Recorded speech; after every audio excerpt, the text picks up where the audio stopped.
We over here at PHNX Mercury are lucky to be blessed with the presence of a celebrity for today's episode. Tap in with us.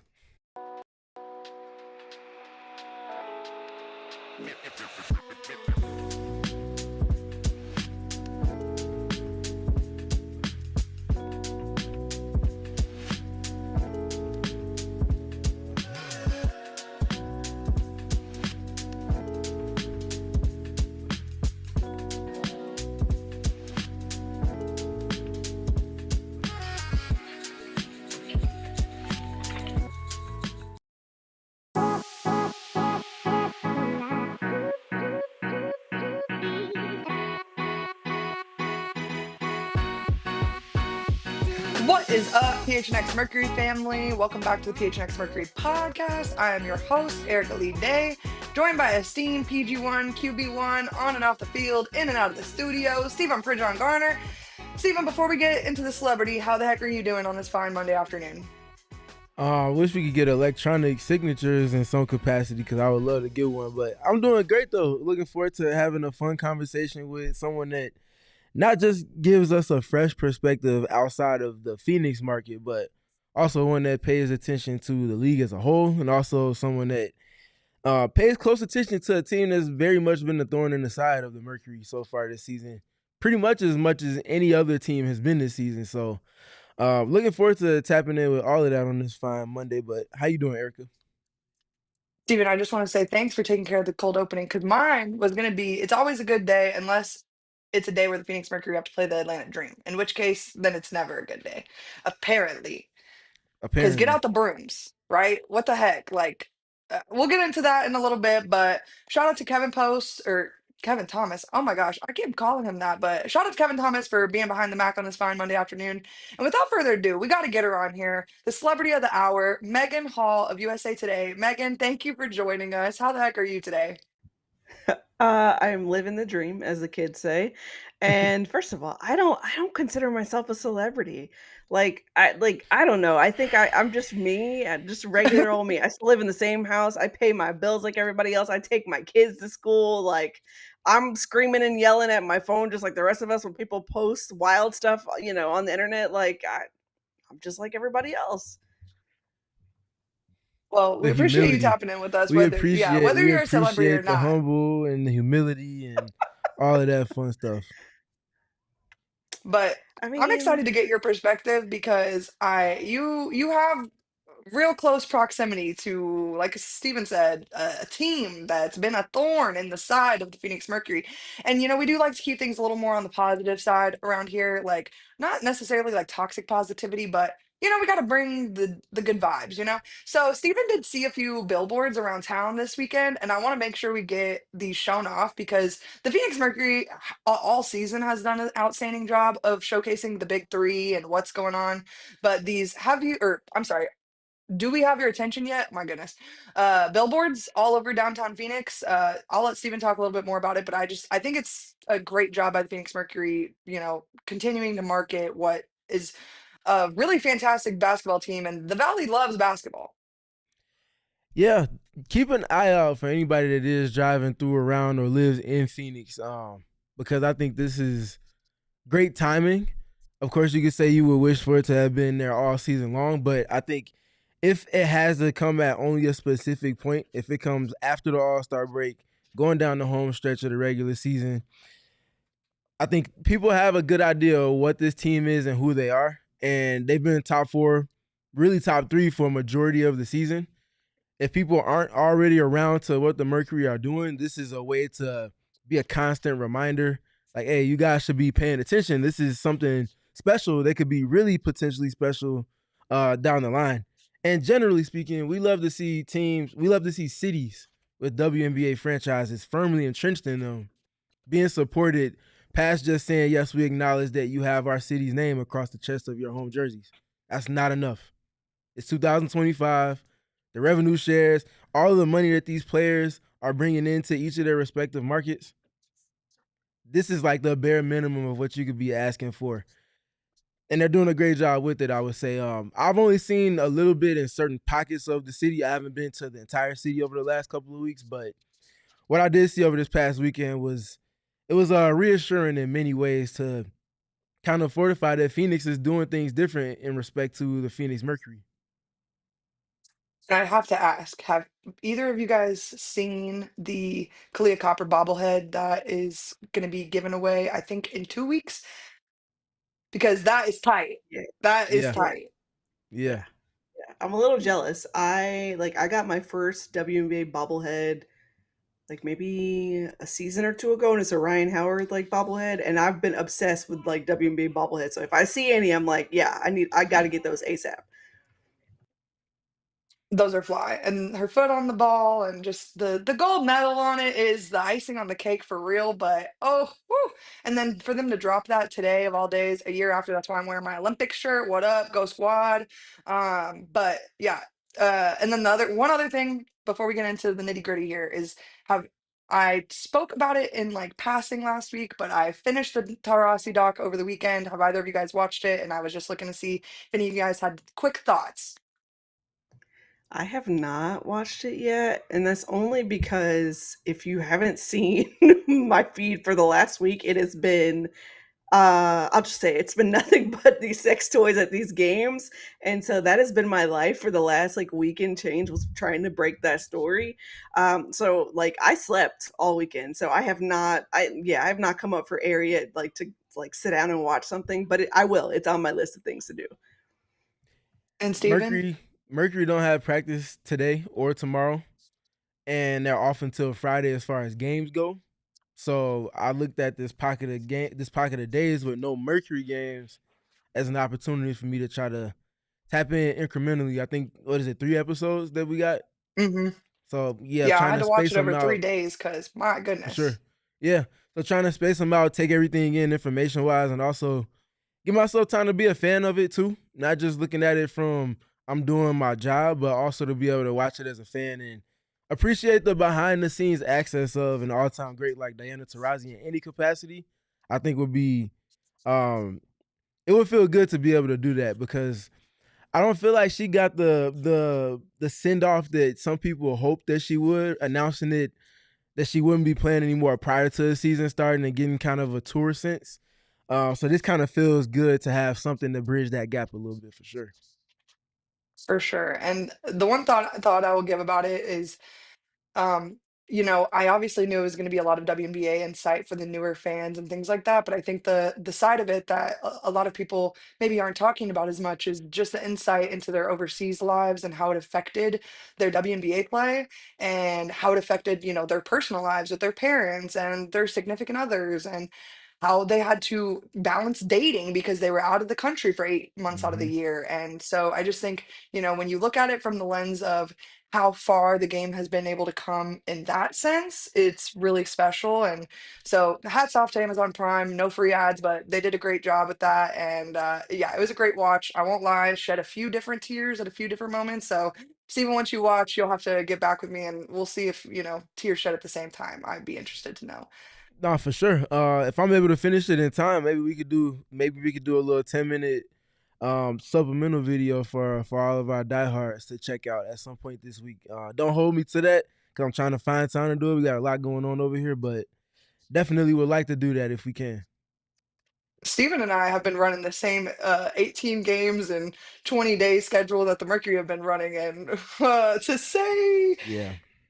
we need a little bit of a break. Shout out to the WNBA schedulers for giving us all them games and then no games for 6 days. I guess that was real nice of you. Mm-hmm. I put up a meme earlier this year, 0 days without justified complaining about the WNBA scheduling. So, um, but anyways, there is one conversation that we just got to rip the band-aid off, and I'm Real really quick, wait, excited wait, real because I quick, think, oh real gosh, quick. Kevin, there's another guest in the chat, isn't there? Is there? Mama Dukes, right? Oh yeah, yeah. My Dukes is always in the chat though. But it's worthy of an announcement, though. Of course, of course. Shout out to my Dukes. There you go. I just wanted to hear Kevin say it. There we go. See, Steven keeps me on my manners, all my 10 toes. You know what I mean? Between you and Eric and y'all parents hopping in, and y'all don't be saying nothing, I gotta make sure somebody keeping Hi, Mom. that channel of communication open. I don't know you. Hi, Mom. Right, exactly. Hi, Mama um, Thomas. How you doing? Yeah, June Thomas cannot go unnoticed. We got to come correct around here and in these parts. But I am really excited to get in this conversation with Meghan because I feel like she has such a unique perspective down in Atlanta. She gets to watch Big Al, not the little one, right up close and personal quite Say frequently. that.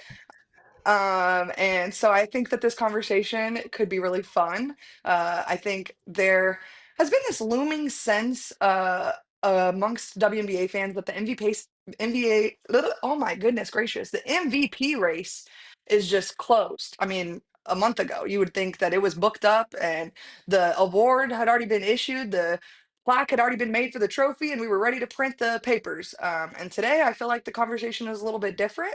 But Megan, when you look at this year's MVP field, especially now that Napheesa Collier has been sidelined, unfortunately, thoughts go out to her.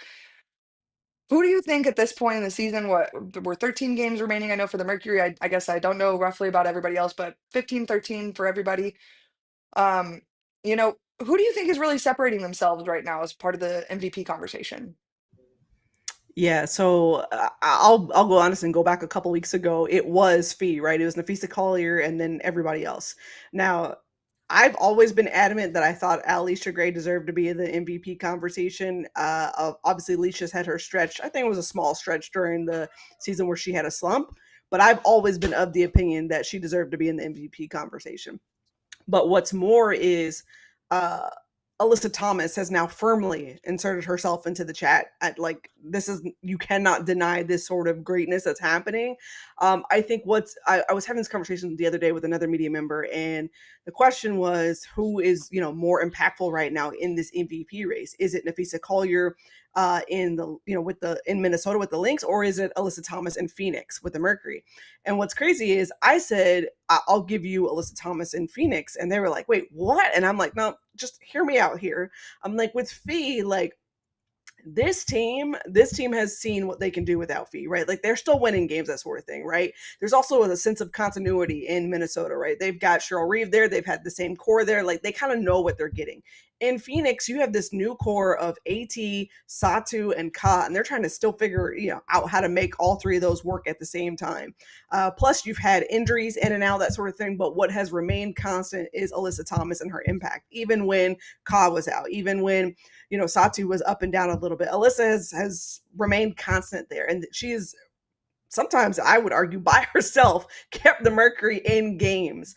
And I think I'm also more impressed that she's doing this as a point forward. I mean, like, we all know this, but like, to lead the league in assists from that position is always just bananas to me.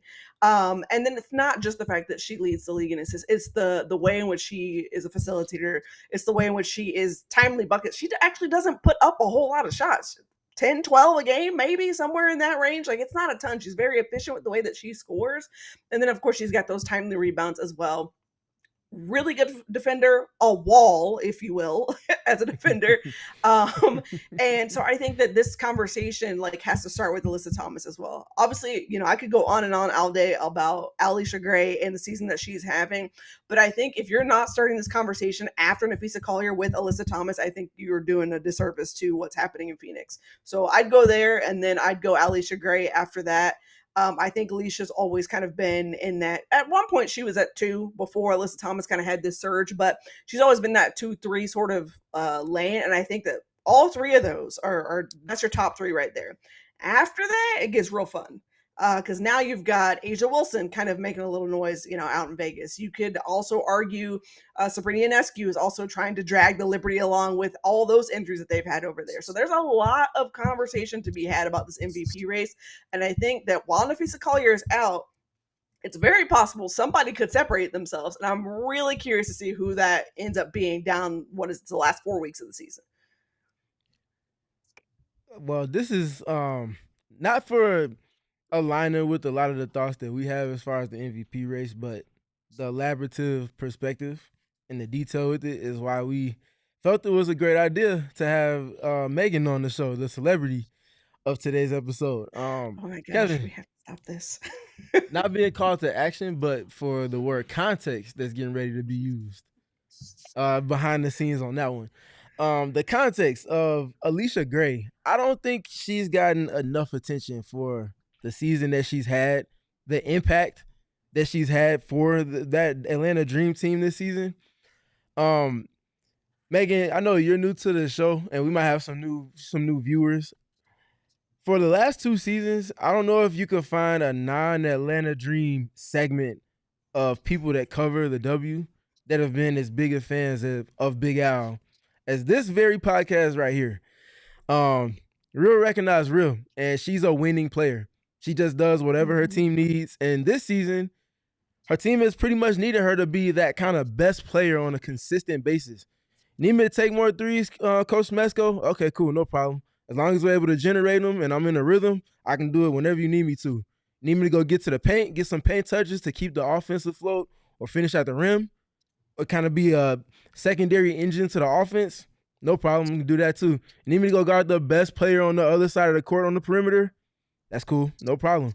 Does all of that on a nightly basis with a level of consistency and efficiency that is pretty much rivaling career best marks in multiple respects this season. And again, I don't think, like, people love to give attention to the two-way player thing, but when you think about the context of it all, a lot of players have to concede something of their game to have an impact on the other side of the basketball. Most can't continue to be elite on both sides of the floor as their roles expand and things like that. Allisha Gray, in her last season with Dallas and coming into the Atlanta Dream context, has been a player that hasn't struggled much, if not at all, with being able to rise their level of play on both ends of the floor and not having regression in any capacity, continuing to be on the upward trajectory with it all. And that's, again, it's just not easy to do, especially as a guard. So I want to make sure we give her flowers before we get to AT, because needless to say, we've talked about Alyssa Thomas a ton so far this season on this podcast. Just a couple of quick stats I wanted to bring up. Megan mentioned Alyssa's leading the league in assists as a non-point guard, or just a non-guard in general, which is really unheard of, honestly. She's also leading the league in assist points created by over 100. So she's at 589 assist points created. Second place, Courtney Williams, 470. Now, you have to double check me on this. I don't think Courtney Williams has missed a game this season. AT's missed a few. So when you factor in the games missed discrepancy and to be over 100 assist points created in advance of anybody else in the field, unheard of. Specifically with three-point assists, and this is where it really gets fun that we've really been hammering home since the beginning of the season with Alyssa Thomas. 121 assists that have resulted in three-point makes for the Mercury this season. I think she's nearing the all-time great record for three-point assists in the season. I will have to double-check that, but second place, Kelsey Plum and Veronica Burton are tied at 71. 71 three-point assists, and Alyssa's at 121 created so far this season. Again, when you factor in the games missed, and you factor in the ways that teams game plan to take the ball away from her, and the ways that she goes about making these passes from multiple pockets of the floor, and the efficiency with the passes that she's making. So whom much is given, much is tested. And if you're efficient in streamlining all of your skills and then leveraging them into opportunity for others, and that your teammates respond because of the ways in which you do so, that has MVP written all over it. And I know the DPOY conversation is next, and that's a different segment. But again, if you're talking about, like I mentioned with Big Al, carrying that torch for your team and setting the tone and being the engine on both sides of the floor, that's different. That's a different load to carry. It has to be graded on a different type of scale. And I don't know if anyone has that demand that Alyssa Thomas does on both ends of the floor. She's guarding point guards the last couple of games. And it's not just putting her there. She's doing it effectively and efficiently, and it's kind of adding wrinkles to their defense. It's different over here in Phoenix right now, and Alyssa Thomas is the biggest reason why with that. Yeah, I think you touched on something too, was the two-way abilities. I think a lot of people don't talk about that enough. Like, we talk about the explosiveness on the offensive side of the ball, and we talk about people who are just pesky defenders, right, that make life hard for everybody. But there are very few people, and I'm being very intentional when I say this, there are very few people in the league that can do both at a high level. And I mean that in the fact that they do it consistently. And yeah, Alyssa Thomas is that that portion. They don't call her the engine for nothing, right? Like she's quite literally been that for Phoenix. So I think it's very important to that conversation. So when we talk about MVP candidates, like those are the types of folks that I look at when I start looking at MVP candidates and the folks who are what I consider candidates for all W first team, right? Those are the folks who I'm looking at. You got to be good on both sides of the ball for me. Yep. Could not have said it better. Well, and I'm glad you guys pointed this out because I was actually about to argue with some people on Twitter today, but I decided to just turn the notifications off instead. But no, it's not only that she can guard 1 through 5, it's that she does on a consistent basis all the time. And I actually think it's a lost, like it's a part of the conversation that consistently gets lost that she's doing this as someone that is not a guard. She is leading the league in assists as someone whose job is not to go out and do that, traditionally speaking, anyways. Obviously, that is Alyssa Thomas's job, but traditionally speaking, that's not what she's supposed to go out there and do. And she does it over and over again. And she's darn near averaging a triple double as a forward. And I think that that is something that consistently gets lost, especially among these new fans. And I think her size, unless you see her in person, to be honest with you, kind of gets lost sometimes among people. To your point, the woman is a wall. You watch players that are about to take the ball up the court and AT comes in front of them. You know what they do? They change direction because suddenly they see that they are going to get shoved into row 2 of the courtside seating if they continue any further. And so I do think it gets a little lost sometimes, and the defensive. Steven's right. The DPOY conversation is next, but I think it just gets a little lost sometimes how good and consistently she is doing what she's doing. And the Atlanta Dream figured out the recipe, the sauce, right? It's to take away the passing. It's not necessarily to not let AT go off. Let AT go off. Shoot. Have 32 if that's what you want to do. Well, we won't say a word as long as you don't pass the call in the open 3. We don't want that. We don't want that. Not one bit, no way, no how. And so, her best attribute is something she was never supposed to even have in the first place, traditionally speaking. So I just think it gets a little sometimes, just a little lost. Listen, I love the passion in which you're speaking about right now because I feel like you and I have been yelling the same things. But I think the thing is you brought it up with Atlanta. Like I watched them when Phoenix was here, and I've been thoroughly impressed with Atlanta at the way that they were able to take away all 3 options because that is just it's hard to do. Like the combination, like before all 3, well, Kyle was already there, but before Satu and AT got to Phoenix, in my mind, when those trades went down, I'm like, oh my Lord, like goodness, like you just pick your poison. Like, what are you going to stop? Right. Like, and I think obviously, again, like I mentioned before, this takes time to figure out, but like, just even so, like watching Atlanta be able to limit the amount of quote unquote damage that Phoenix could do was impressive to me because Phoenix is quick and they are the type of team that can score with you and come back. And obviously we saw that in the game last night as well, but like they're just that type of team. And I think a lot of it does come from Alyssa Thomas feeding those quick cutters, feeding those perimeter shots, that sort of thing, things that are just backbreakers for a lot of teams where you're just like, oh, there goes Alyssa Thomas again. Like, you know what I mean? Like, it's just, it's rough to watch if you're on the other end. So I think for Atlanta figuring that out, like hats off to them, hats off to Carl Smesco as well, because I think Phoenix probably threw everything that they had at Atlanta. Atlanta was like, well, that was good. We appreciate that. Like, and they just kept going. So that's hard to do one time, let alone 3. Sorry for any Phoenix fans that might be listening to this. But I thought it was super impressive because, again, Phoenix is what I consider one of those upper echelon teams of the league. And so for Atlanta to be able to figure that out twice in Phoenix and once here in Atlanta, like that's just super impressive to me. And I think for Phoenix, one of the best things that they can continue to do is keep plugging away at this chemistry that they're continuing to build. Yeah, last thing I mentioned on the MVP part of things, I mentioned context. Kevin, there you go again. We need a context counter. Yes, we need a context counter. I was going to say, is this a thing? Context? Who's always asking for context? Steven always adds context. Just so you know. Okay. You need that for me on the Steven and Mercury explains. podcast. Yeah. All right. I get it. I'm learning. I'm learning here. So, Megan, correct me if I'm wrong, but from your eye, coming into this season, people were acknowledging the big 3 dynamic of the Mercury, but also were very aware that they were not aware of what the rest of that roster could bring to the fold as far as what those players could do on the professional level, the WNBA level, right? Yeah, I think that's a fair assessment. I think you saw several teams this season, not just Phoenix, go out and look into those international markets. And I think because people aren't familiar with them, they just kind of underestimated what players would be able to do. I would also say that free agent pickup was really good too. Like shout out to Phoenix's front office because this roster, I mean, was humming without several of its big stars, and that's super impressive because I'm not gonna lie. I was like, well, shoot, Phoenix might not make it to 10 games, like, at this rate, because you got, your big stars are gone. Okay? We know.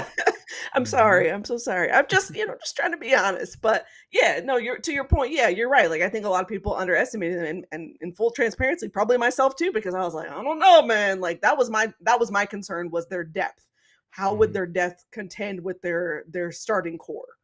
Mm-hmm.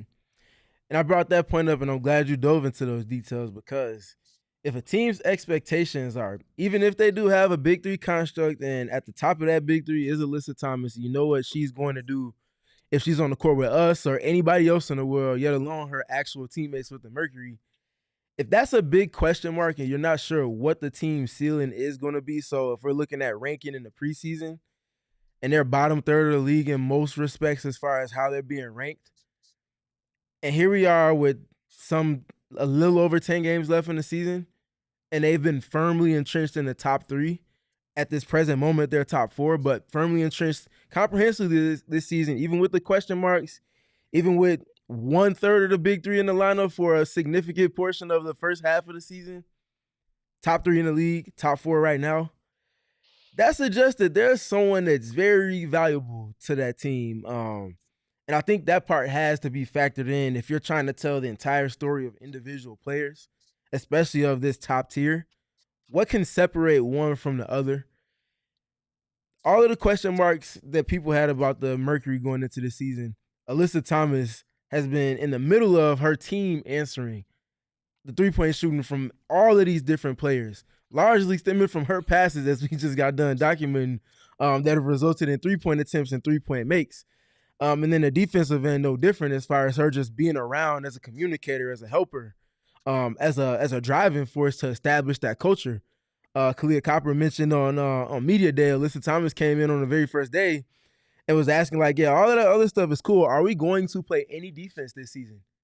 And she was asking because the team last season, from her perspective, she didn't feel like they played enough of it. So she wanted to make sure that that was going to be established, because she understands this team can't get to where they want to be. No team in this WNBA is going to win a championship if the defensive side is not to a certain top four standard at worst. And at this present moment, they sit at top three.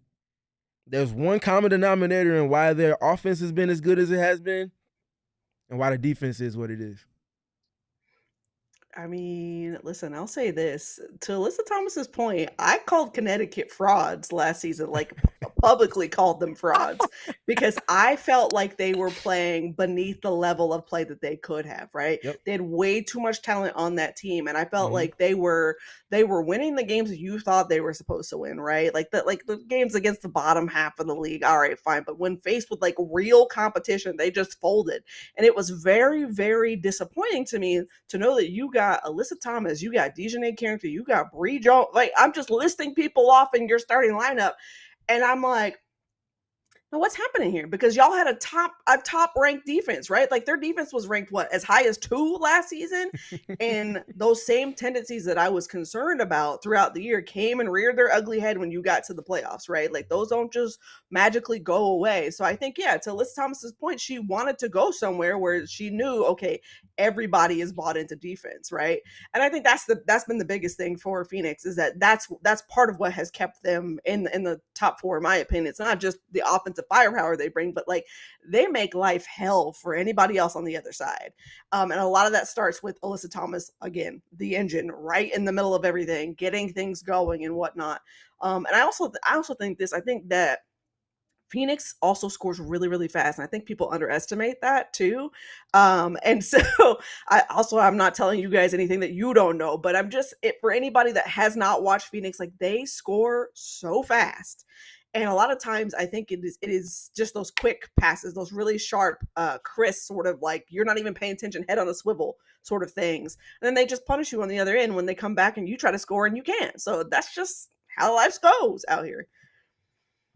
Megan, you should see me trying to get my little clips of what they're doing, and they just go too fast. It's over before I can even get my camera open. I'm like, hello, people, slow down just a little bit. I'm trying to get a video of the bucket now.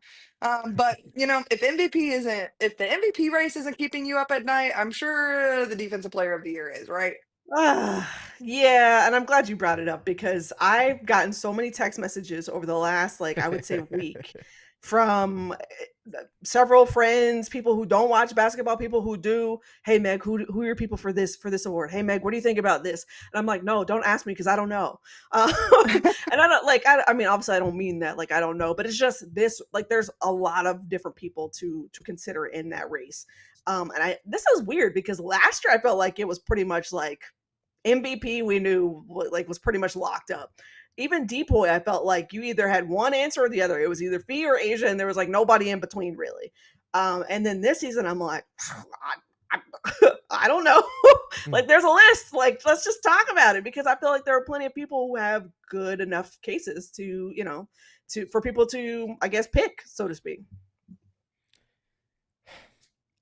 For all of my Chicago Sky fans that follow me and watch me over here with the Mercury pod, and even for Mercury fans that have been fans for a handful of years, because y'all know of who I'm getting ready to mention now, Alanna Smith. I knew it. She is such a stalwart defensively. There's nothing she can't do on that end.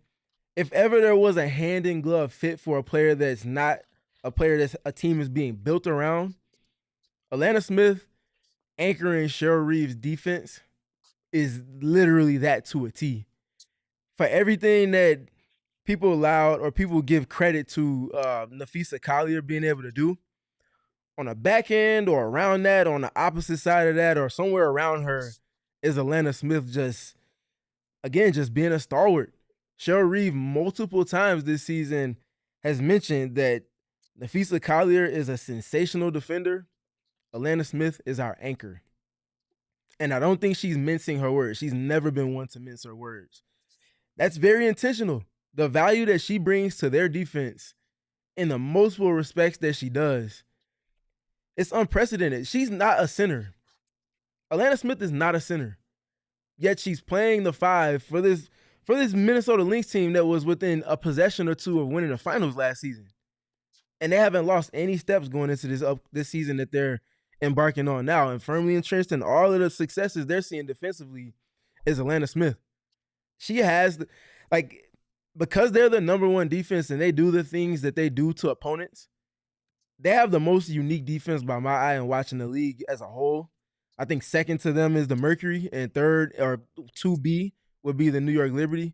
But number one in the most unique defense, the most impactful and effective defense, it's Alanna Smith. I think she has to be the DPOY at this present moment. Now, if Phoenix finds a way to creep up to number 2 defensively, they're currently number 3. If they can get to number 2 and be going jostling back and forth with Minnesota down the home stretch, I mean, naturally, the engine's going to come up in that conversation as well. I think she already is, but it'll have even more credence to do so. Go ahead, Erica. Tanika in the comments, my girl is always coming in with the good points, and she just pointed out that having an MVP alongside a defensive player of the year, I'm not, she said it, not me. Woo. Tanika's always coming in with the fire in our chat, so I appreciate Tanika for that. Yeah, it's listen, I've heard that argument. I think I think this would be really interesting if both were to win, right? Then it becomes a what? Because usually you don't see them both happening on the same team. I think where this becomes interesting is because Alanna Smith plays very quiet, and I don't mean that in the terms of she doesn't make plays. I think the stuff that she doesn't always immediately jump off at off the screen. Like you got to go back and look and be like, oh, that possession was a turnover because of what she did, or oh, she cut off that lane, or oh, she just blocked that into oblivion. Like right, and I think it's the same argument that we make for other players across the league, where you're like, should they be considered? Like, and it's one of those where like, yeah, go turn on the film, right? Like I'd put Alanna Smith in that conversation. Gabby Williams at one point was also in that conversation for me this year, right? She's still in there, I think as well. I think just because Seattle's been having, well, they need a moment, but they've been having some slumps as of late. But Gabby Williams has come out like a woman on a mission this season, so I think she's been in that conversation.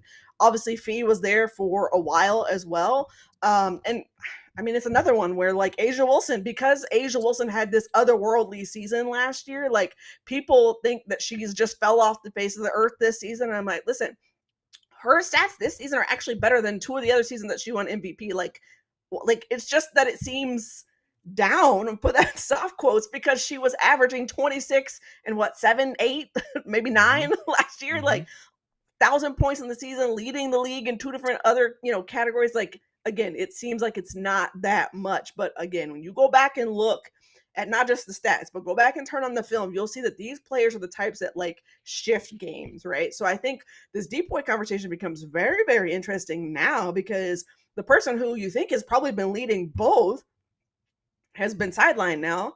And now we got other players in the chat. And I think Alyssa Thomas, again, presents a very good two-way argument. I think Gabby Williams is another one.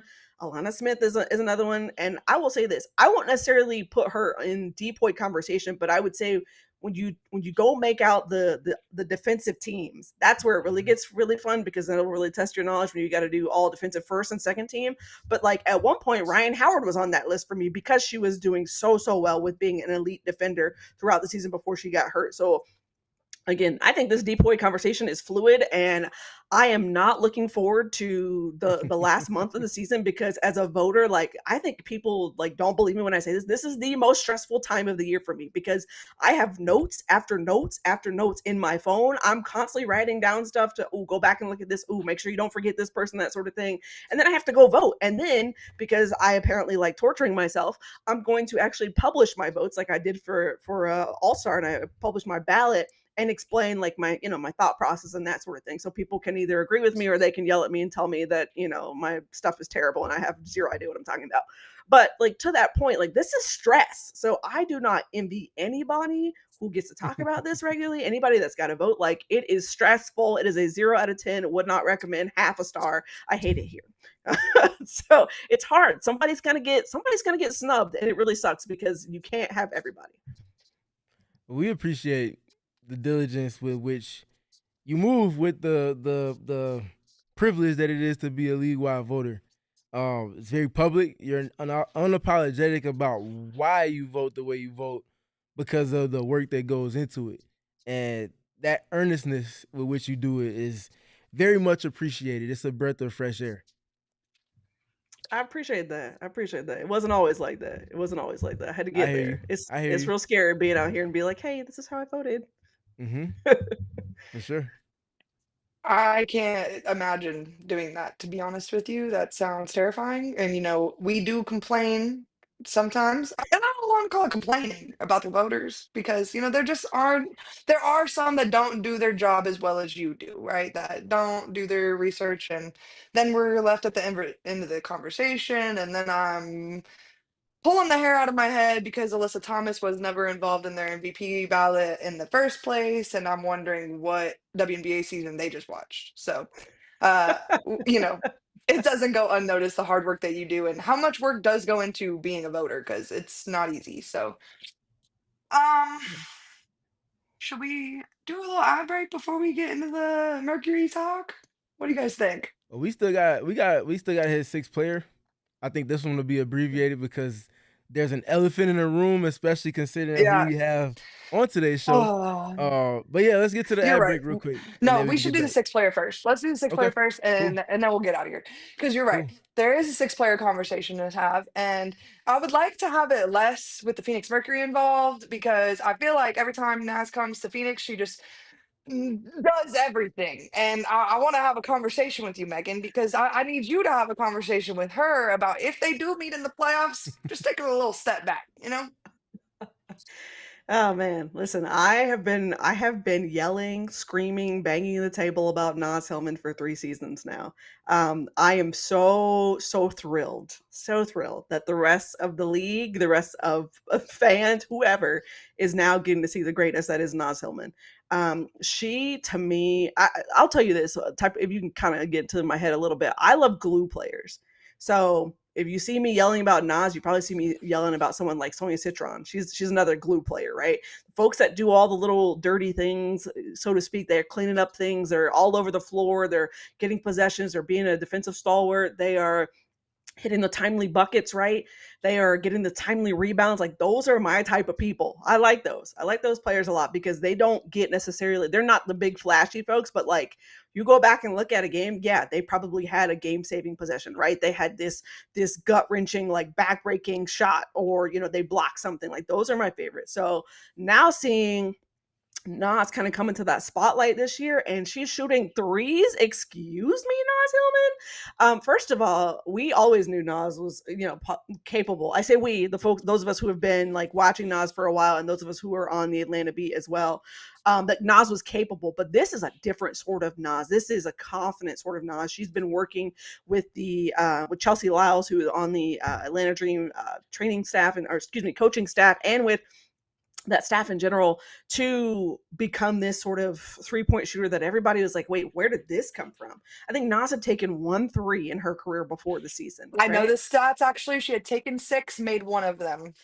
There we go. Made 1. So yeah, it wasn't a whole lot at all, right? Yeah. And I think the thing is, you saw Nas openly pass up 3-pointer shot. Like she'd be wide open. She's like, nope, I'm gonna pass it up. I'm gonna give it up. But it's not just that. I think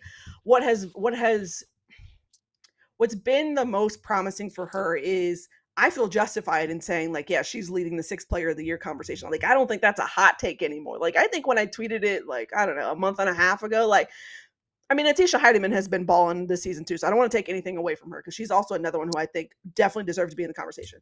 But I feel like the growth that Nas has had this season, even when she's been in the starting lineup or either off the bench, is just phenomenal. And I think for her, like, one of the biggest things is she has fully leaned into her role. Like, she owns it, and she has no fear when she comes on the court. And as soon as she started hitting those threes, I was like, oh, it's over for the rest of y'all. Like, it's really it's really over.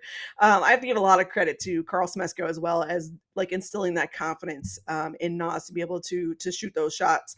And I think this is one of those situations where Atlanta could reasonably walk away with multiple players having awards this season. I don't think that's out of the realm. Like, it could be a situation where Nas wins 6th player of the year, and maybe she also wins most improved, or it could be that Alicia Gray wins most improved. I mean, I don't think this is super hot take, but like, if Alicia Gray goes like Super Saiyan the rest of the month, like, she could win MVP. Like, that's how insane it is right now in terms of the parity for these awards. Like, this is no longer like a, oh, haha, this is funny, here's all the candidates. Like, this is a legit sort of thing. So sorry to go on like this long like diatribe, but I've been tweeting, push the Nas Hillman agenda, please and thank you. And thank me later when you go watch her, because you'll see exactly what I'm talking about. She is that type of glue player. And it's just phenomenal to watch. So I'll get off my soapbox now. Nas this past season, and even the last couple of seasons, because it's definitely, to your point, it's been a build up to this moment. And it feels like it's all kind of culminating in what's been her best season of her career. And what's hidden for me with it, she strikes the same accord that Azurá Stevens did when she was with the Chicago Sky. With each season that, like, it was obvious that she played a significant role to the team, but with each season that's passed, she just added another layer on top of confidence, on top of another layer of skill and more confidence after that, to the point where now, even now, it's like Azurá starting every game, obviously with the Sparks, and things are kind of in flux now with Cam Brink coming back. But Azurá Stevens has had an all-star level season this year. Nas Hillman for the Atlanta Dream has been a star in her role in multiple respects.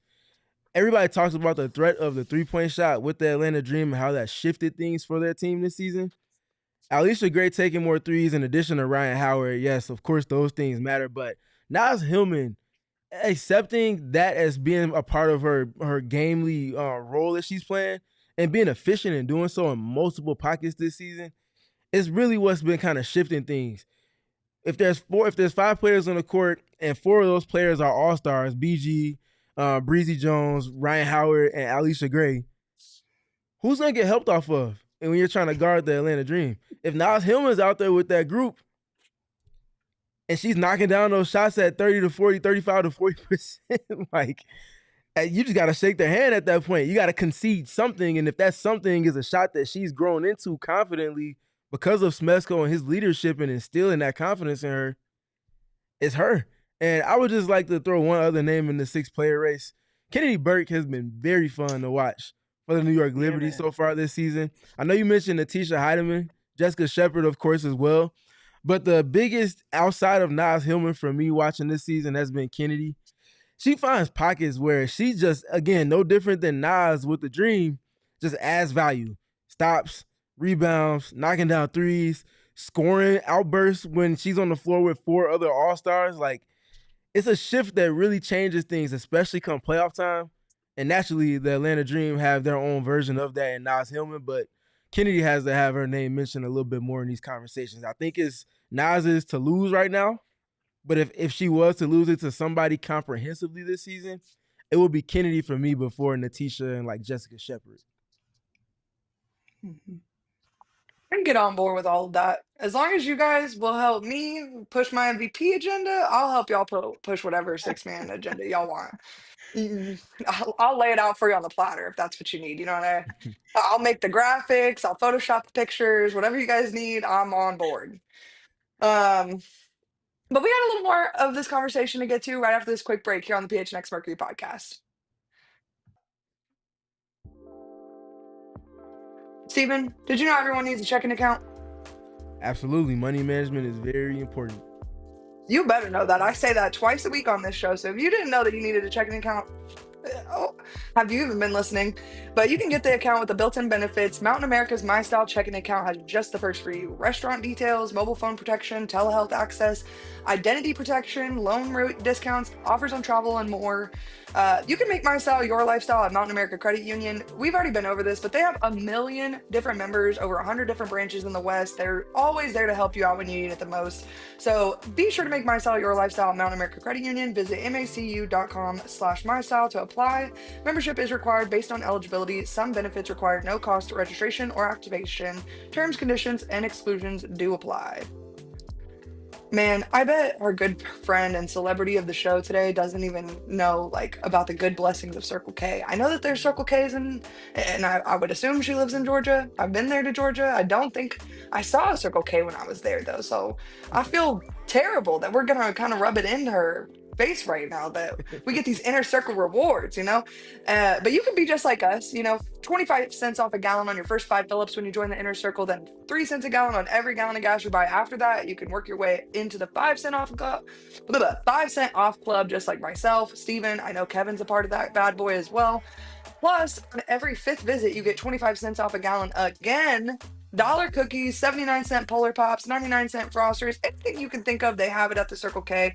Join Inner Circle for free by downloading the Circle K app today. Terms and conditions apply at participating locations. Visit CircleK.com for details. For context, I'm hearing per the internet that there are hundreds of Circle K's in Georgia. Megan, bring her back. We would like to confirm or deny the Circle K presence. Yes, can confirm. There are lots of them. Yes. There you go. Okay. I have a question real quick, if I may ask Megan a question. Why is there not an awning outside of the Dreams Arena? Because it's prone to torrential downpouring out of sunshine. And when I went to the Dream game, it was beautiful sun rays all day. And I get into the line of people waiting outside and it starts pouring rain. And they're not handing out ponchos. I don't got an umbrella. I live in Phoenix. So can we maybe get an awning next time we're down there? I mean, I have zero control over that, but I will let the powers that be know. Send them the But I will clip. say this to your point, you are not the only one who's been out there like suffering in the heat or out there in the rain. There was a game last year, yeah, I think it was Chicago Sky game, and yeah, Angel Reese, of course, was playing in that, and those like the LSU fans had lined up out there like at least an hour before fans were let in. So like they were there like when the media showed up and they were out there waiting. And I got to give it to you because it was like 90 plus in August. So yeah, you weren't the only one out there suffering. Real quick, while we got Yeah, he's gonna questions ask the popping question. around, Yeah, Kevin, you already know was what time it waiting. is. Woo, I'm so excited. So Kevin was out at a dream. I think they played Liberty, right, Kevin? Correct. So Kevin And was Kevin choosing failed while he was us. in Atlanta between the Dream versus the Liberty or the Dream versus the Lynx. He chose the former with the Liberty. A great game. One of his biggest takeaways He wanted that to see Natasha Jalen Cloud. Sherrod. Well, yes. No. His biggest I want to see takeaway. Cloud9.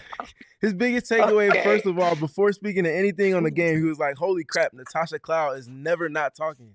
And I was like, "Yeah, she's a traditional point guard through and through."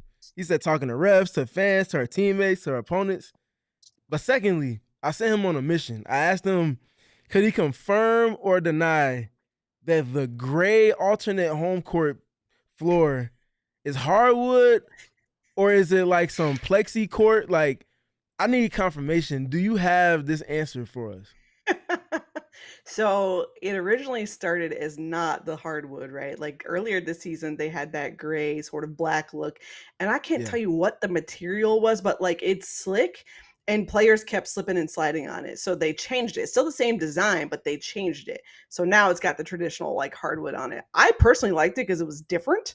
And it looked very, very similar to if you saw the Dream Fever game that was at State Farm where they had to pay some respects to like women's sports. Same sort of surface. And it was fantastic. But yeah, it was just too slippery. And I think it's like wood, but whatever finish that they put on it, it was just so like slick. And there were way too many players up, like ending up on the floor. So I've been told that court is not coming back. That surface is not coming back. The design will still stay, but like the surface is definitely not coming back. Thank you. Jordan Canada needs to sue the flooring company. I mean.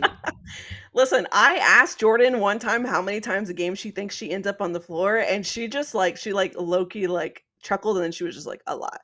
And I I told the media, I was like, we need a Jordan Canada counter for how many times she ends up on the floor, because there's usually on average at least about 5 or 6 times a game, at least, like without fail, because she's doing some sort of fall away, like toss up layup or something like that, and she just slides on the floor. Yeah, it definitely popped to me early this season watching Dream games. Because getting caught up in watching, like, man, this team is really good. You got BG spacing the floor, being comfortable shooting threes, adding on to what she did last year with the Mercury. I'm like, man, there's a lot of players slipping on this court this season, too. Like, I don't know if I remembered that prior to this season, but I'm glad you provided that context because that's probably the biggest thing I've been trying to figure out, like, riddle-wise in the W this season. What material was that court? Because in high school, I played on courts that weren't hardwood, needless to say, especially like your freshman year. Most teams in the auxiliary gym, some of it, or the field house, they don't always have hardwood. That looked like one of those kind of plexi court materials, but I couldn't confirm it. All I could go off of was that the camera, there was no shine off of the court that like a hardwood polished finish typically has, regardless of what color it is. So thank you. You don't know what type of how that alleviates just a question mark lingering in my head all season long. Thank you so much for that. I mean, you have my number now. Feel free to ask these things. For sure. When he told me Meghan was coming on the show, I'm like, he's going to ask about the floor. I can't wait. So I've been waiting all day for this. So thank goodness. This is the 4th time we've discussed this floor on this show, which is not an Atlanta Dream podcast, mind you. So as you can see, it's very important. Go from a quick shout out to Alicia Gray to me also questioning what material the court is. And then we would go on with the regularly scheduled program after that. But the quick succession, I'm glad we don't have to go through that thought exercise no more. We got the hard hitting analysis and journalistic integrity on display right here from the one and only Meghan Hall.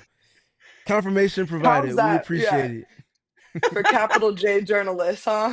I mean, listen. In the last week, I have confirmed things I never thought I would confirm in my Oh journalism man. career. So, Nah, see. yeah, we've been on a ride here. I would say props to Megan, but I actually think she wants a little less props and just more thanks. Listen.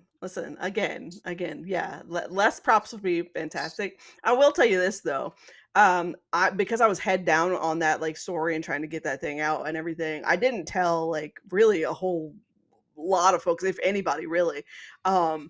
And I forgot about that fact until I got a text from my best friend on Friday, and she's like, "Girl, you were just on the TV, and I just screamed in the middle of this bar."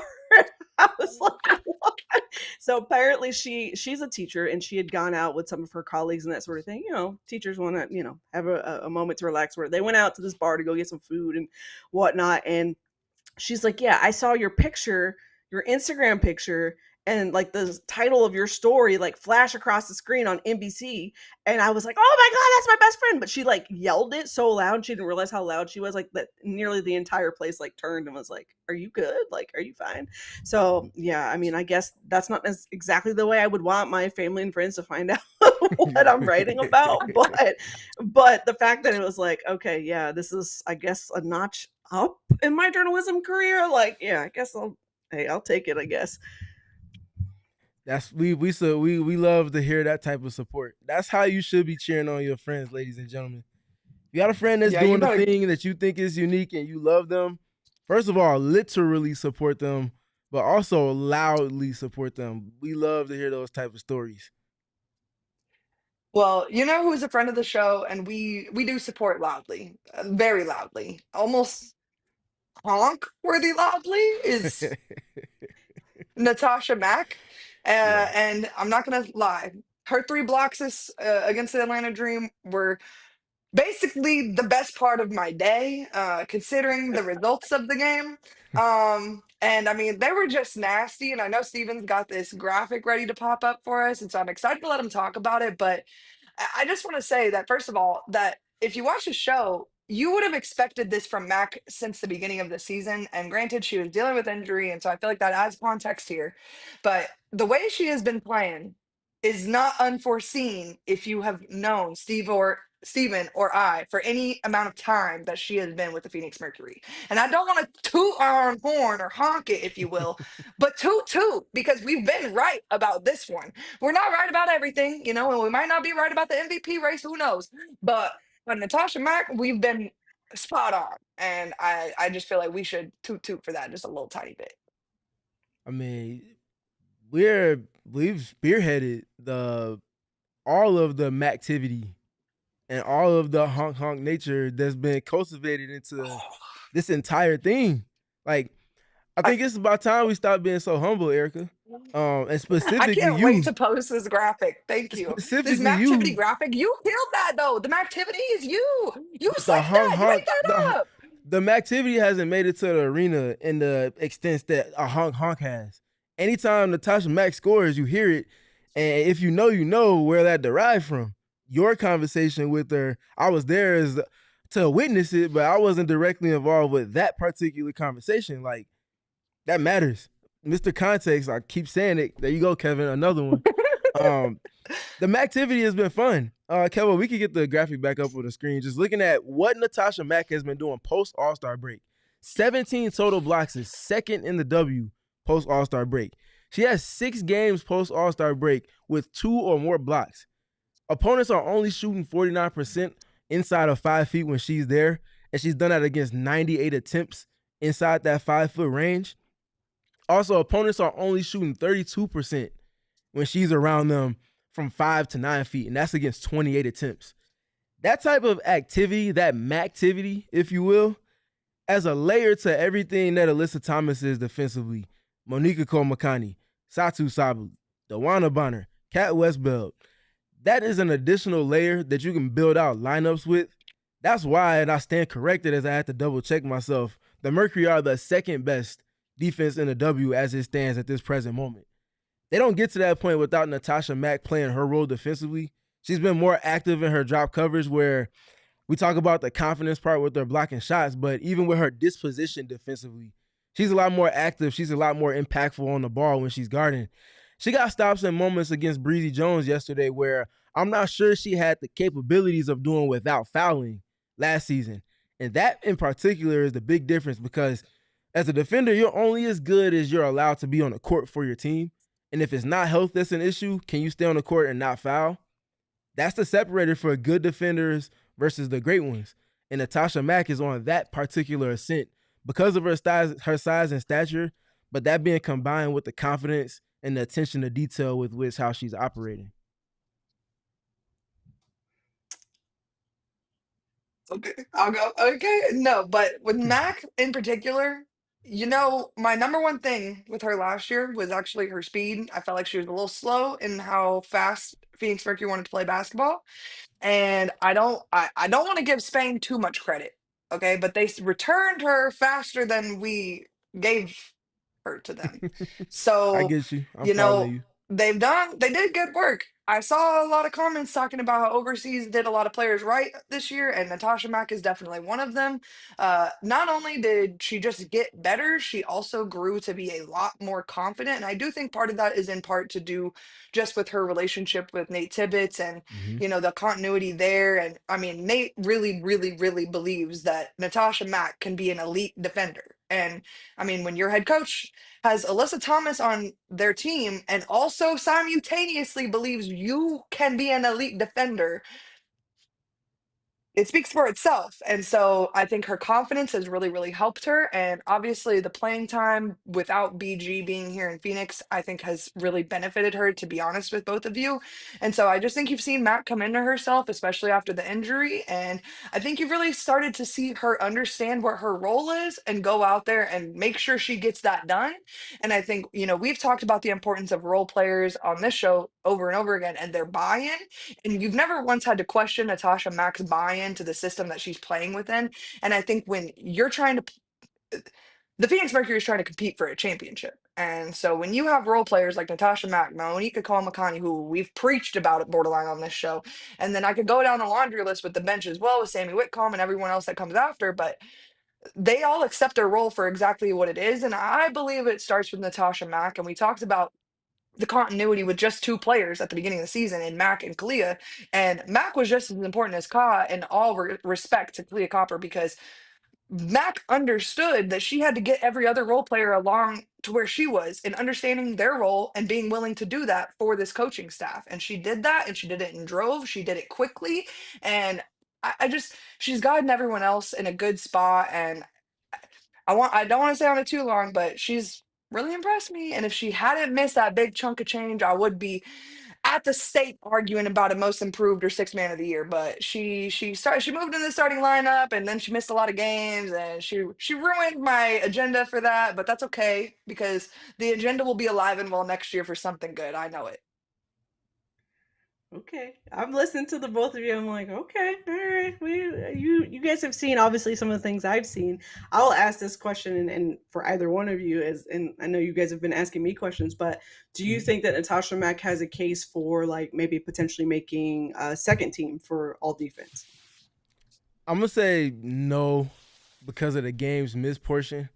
It's also hard to get defensive team recognition when you have the likes of Alyssa Thomas on your roster, as well as someone like Satu Sabli, who should get at least some type of consideration there, because for what she was doing early in the season in particular was what really kept this team afloat between her and Alyssa defensively, while they had multiple pieces in and out of the lineup.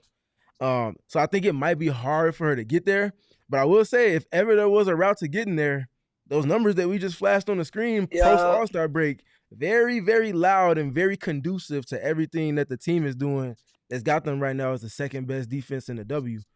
Other thing I'll mention, and I know we're talking about Mac now, but and you want to give Mac her credit, but every time I've kind of asked her throughout the season about the confidence, about the newfound activity and the ways in which she's going about defending, she gives me like a side eye in the complimentary way, bringing it back to Alyssa, because she said she's fed up with getting yelled at, because Alyssa understands that she has a certain ceiling she can get to. But Alyssa also understands the accountability that comes with that. It's one thing to acknowledge the ceiling.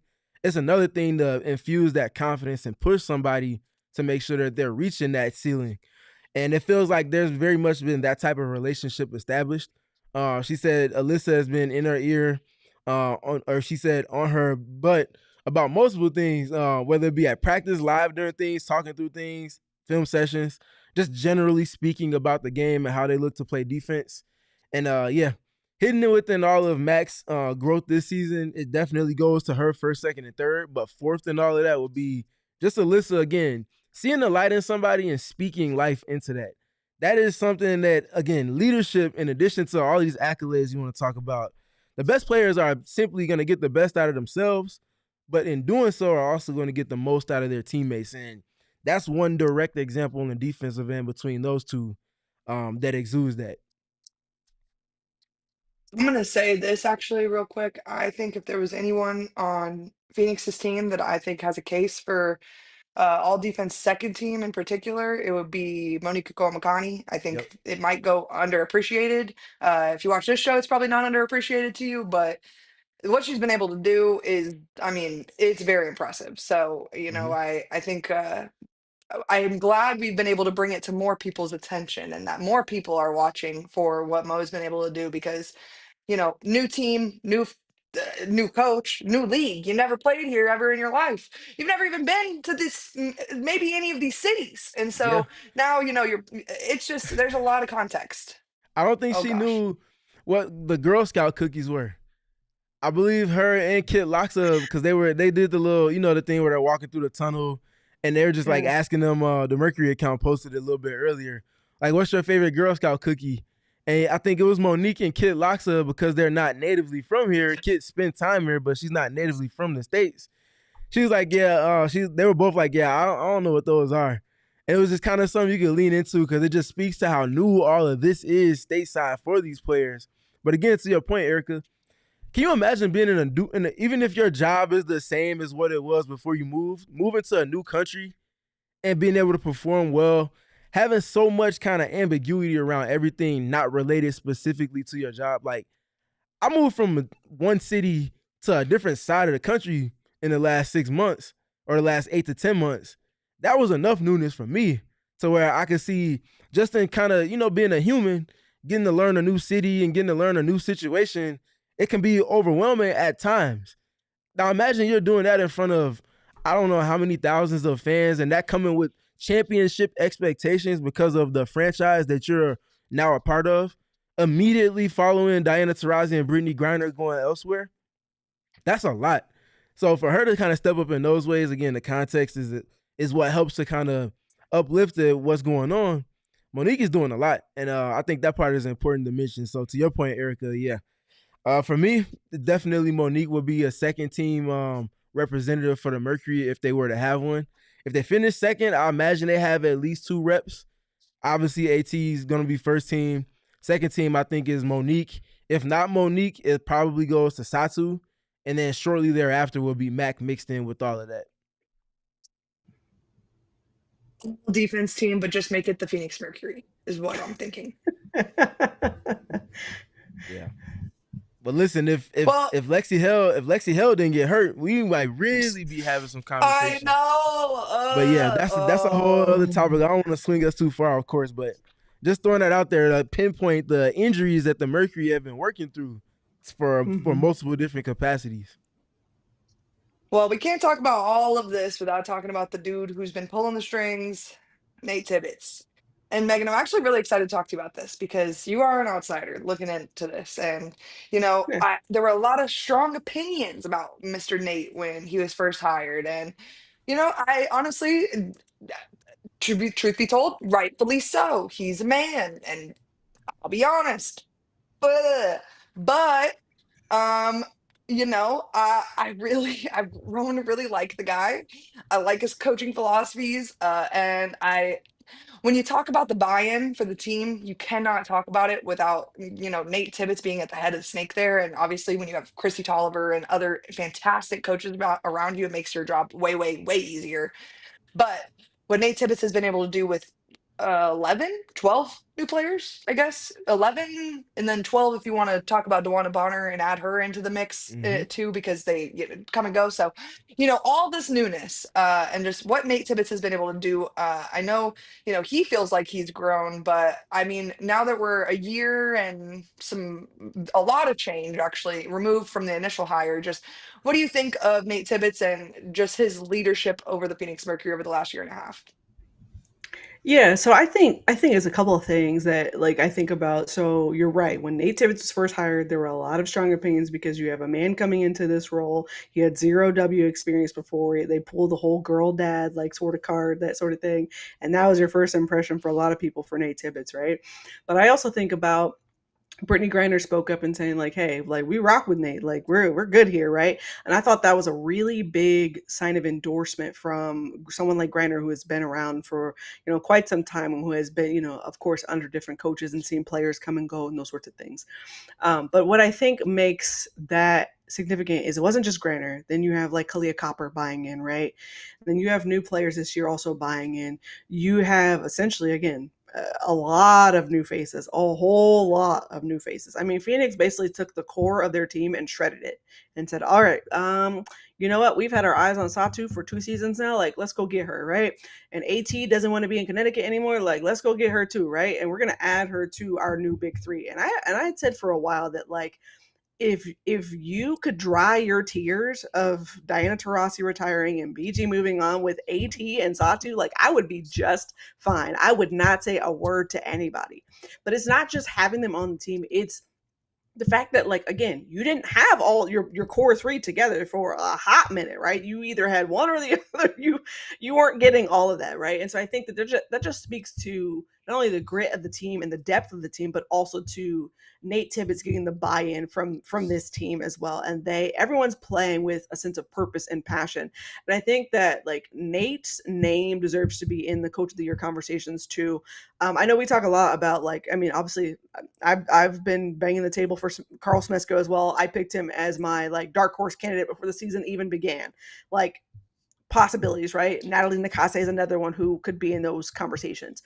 But I would say this, if Phoenix finishes in the top 4, which I think is very, very possible given the trajectory where they've been and where they currently are, that's not even out of the room. That's not even, not even out of the room. But Phoenix finishes in the top 4. They have a top 2 defense, those sorts of things.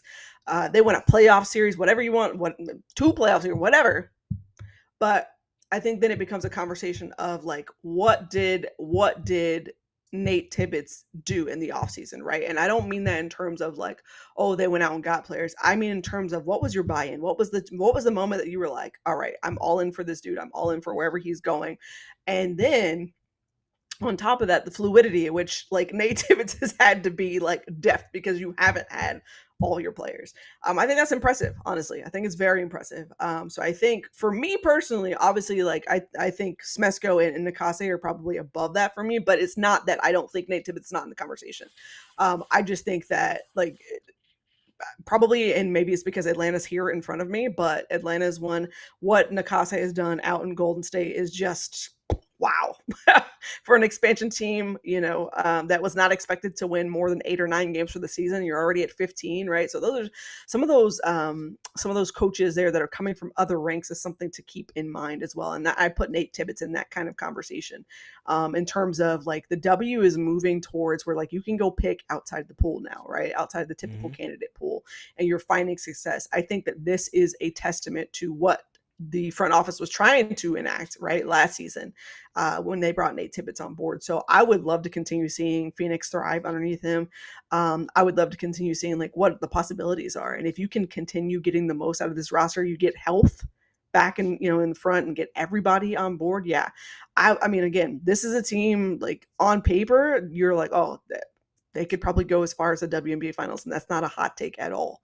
Right. But I think it's at this point of, the question then becomes like, yeah, is Nate Tibbetts being overlooked in the Coach of the Year conversation? That I think that's also worth asking people too. If you're like me or if you're like us, like we know that answer is yeah, probably yes, probably. But I think that like, I think that Nate deserves that, for sure. And I would also say this too. I think that we kind of have to get out of what is what we typically see is good. Like, and this is no knock to Cheryl Reeve at all, because I think what she's doing is fantastic in Minnesota.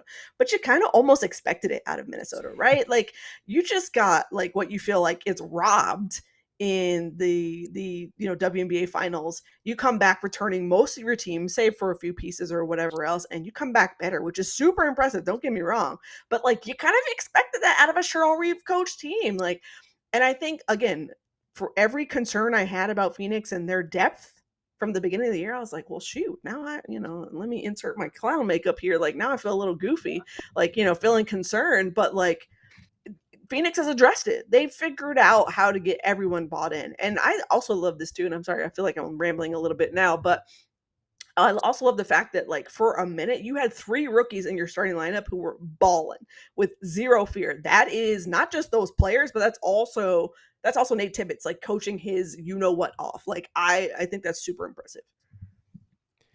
I think you made all of the points with that. Yes, 1,000%. And you don't get to this point right now where just over a week ago we were talking about their defense being in shambles, the way that road trip went for them, where they went 2-3.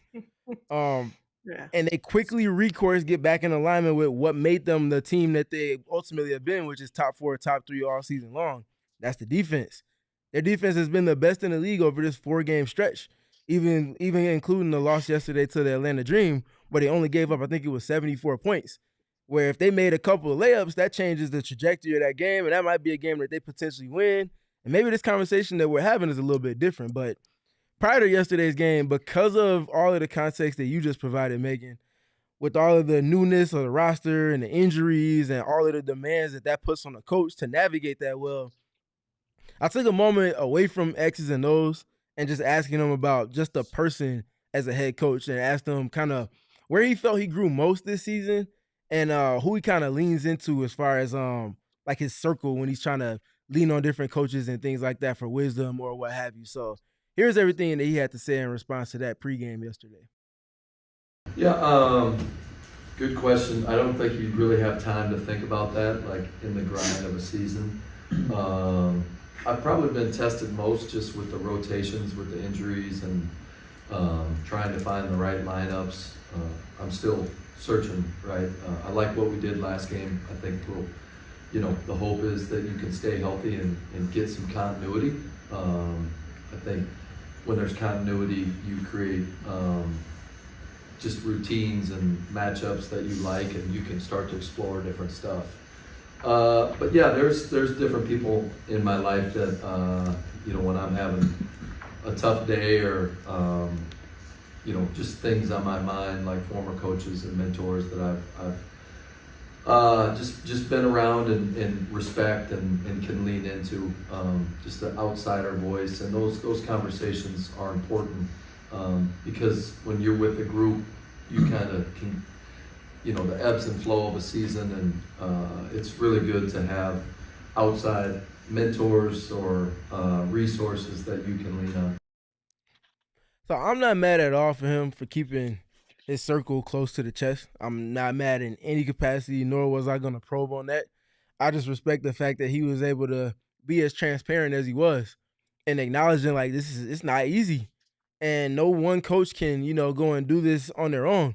He went as far, I don't remember if it was directly in response to a question of mine or to someone else's, but went as far as to say, like, being a head coach can be lonely at times, because that's where you need for your assistants to kind of be another outlet for your players, to where it's not the same message coming from the same person all the time, because that's going to have a quick expiration date. And for a season that's now 44 games, a historic season for the W, you need to kind of have those channels of communication be more varied than it is specific from one person. So he's been very increasingly transparent on the human side. He's even talked about the balance of trying to be a family man, a dad to multiple children, be a husband to a wife, while also having these demands that being a head coach for a team, especially that has championship aspirations, has. The human side definitely gets lost in looking at athletes alone, yet alone actual coaches too. And I think he's worn a whole lot of those responsibilities increasingly well from the ways in which he did last season. And I think the results of how the team is operating, that kind of wave, that identity that they've established, they don't get to that point without him making growth in his process as an individual, but also being able to lean into that and get those same qualities from his team to kind of exude what he wants. Nate's a defensive coach through and through before the offensive side, and his team identifying with that in particular, it kind of speaks to where they are. They're very much in lockstep with one another. I just want to say that, you know, I believed always from the beginning, and that's all. But no, we do have a few super chats we have to get to before we get out of here because, listen, BComC clearly he said it. I'll wait till he says it, but he's got I think 4 in here. First of all, number 1, married to Alyssa Thomas. Fight me.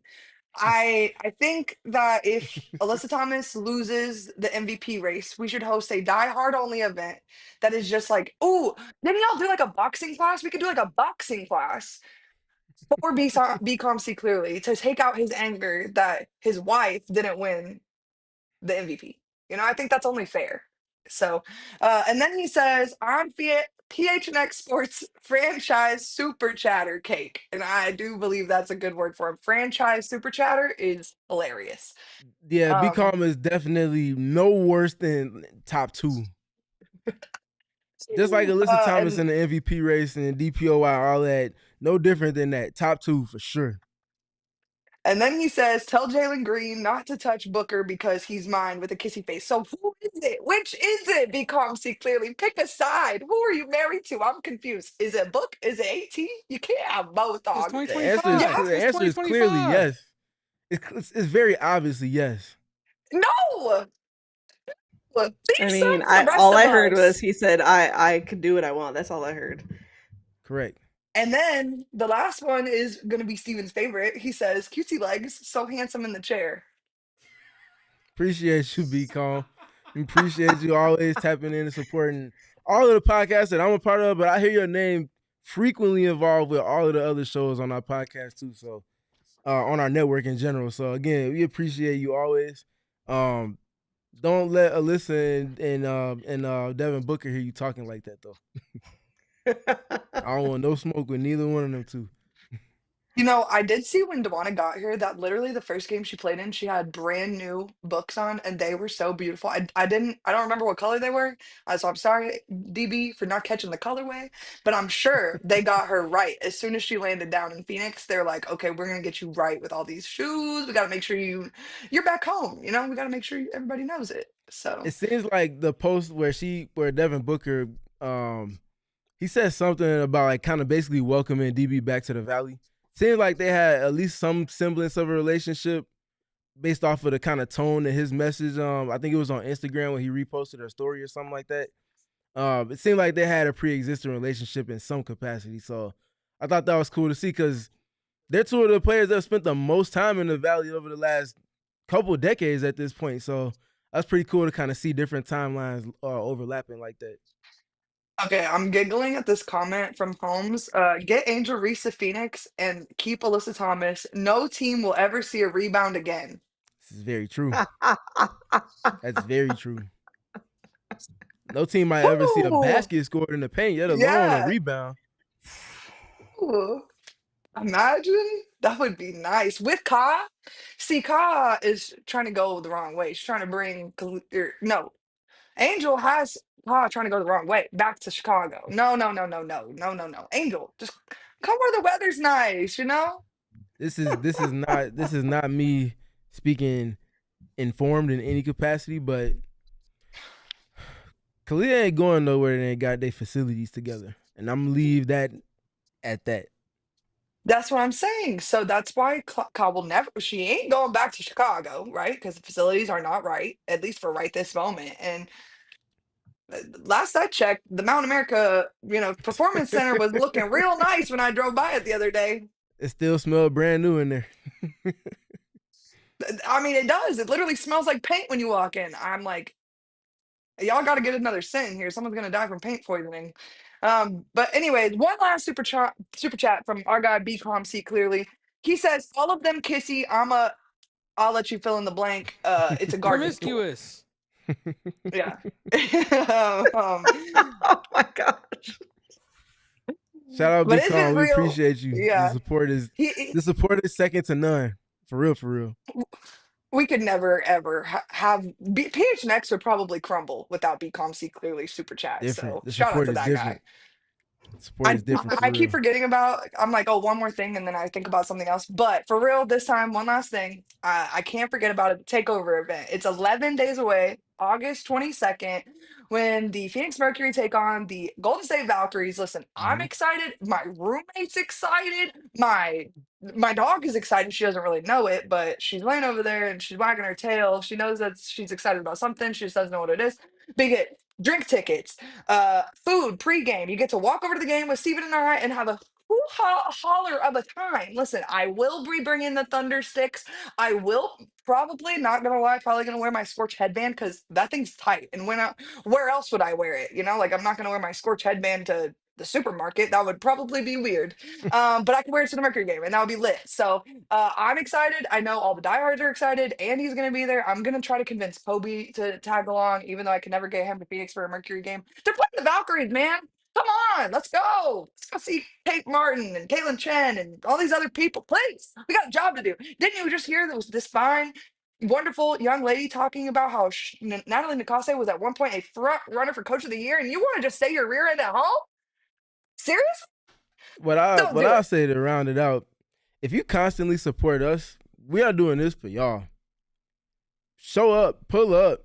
This is for y'all. We trying to return that same support that y'all always bring to us in different ways. Obviously, the show is one of those outlets, but doing stuff in person with y'all, being able to bump shoulders, rub elbows, have conversations, that part is very important. We value that here, and we would love to see all of y'all that, like I said, we see y'all names. We have conversations with y'all on Discord, on Twitter, obviously in the live chat during our shows. Y'all do all of that supporting, and we trying to support y'all, and we want to give y'all that opportunity to come kick it with us. So pull up. It's a lot of fun. I'm not gonna lie. I've been going through a lot of hard times in my family life and just some things going on. Talking to the diehards, always, every time. It doesn't matter what's going on. Fills my cup every single time. So please help me help you continue filling my cup because I can't fill your cup with Mercury information unless my cup is filled. So you got to return the favor to me every once in a while. So join Steven and I. It's gonna be a fun time. I'm even gonna try to convince Kevin and Noah to come.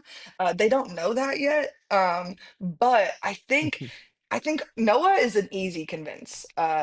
Kevin is the tough one, and he's the producer of our show, so that's kind of stinky, Kevin. How does that even make any sense? I was literally I was in the middle of this show. I'm buying tickets for Collier Copper bobblehead night. You got me stumbling over my words like I don't even speak English. This is blasphemous. This is insane. Be there then, Kevin. You already know that I was about to say, I think I just got rage baited and it worked, and now I'm going. She definitely just got you. Yeah, it was a Twitter classic. Just got you. At Erica it's been real. Yeah, Erica Finesse. That's what I was gonna say. You can follow our special guest at It's Meghan with a HL Hall. So it's MEGHAANL Hall. I got that right. Period. And then Stephen PG3, and then Kevo Post. You can follow me at Erica Lee Day. You can follow all of us together, making just hoo-ha, yee-haw content, living it up on the Twitter streets these days at PHNX_Mercury. I posted to celebrate the Olympics, the only way I know how, obviously the year anniversary, I obviously had to post the picture of Asia Wilson discussing what she had just seen on the floor from Collier Copper. There's no other way I would prefer to celebrate today's national holiday than to repost that picture of Asia Wilson. So huge shouts to you guys for being in the chat with us. Be sure to leave a like, 5-star review wherever you get your podcast, and special announcement, we will be live on Thursday at 5:30 p.m. So be there or be square, and we will see you guys then.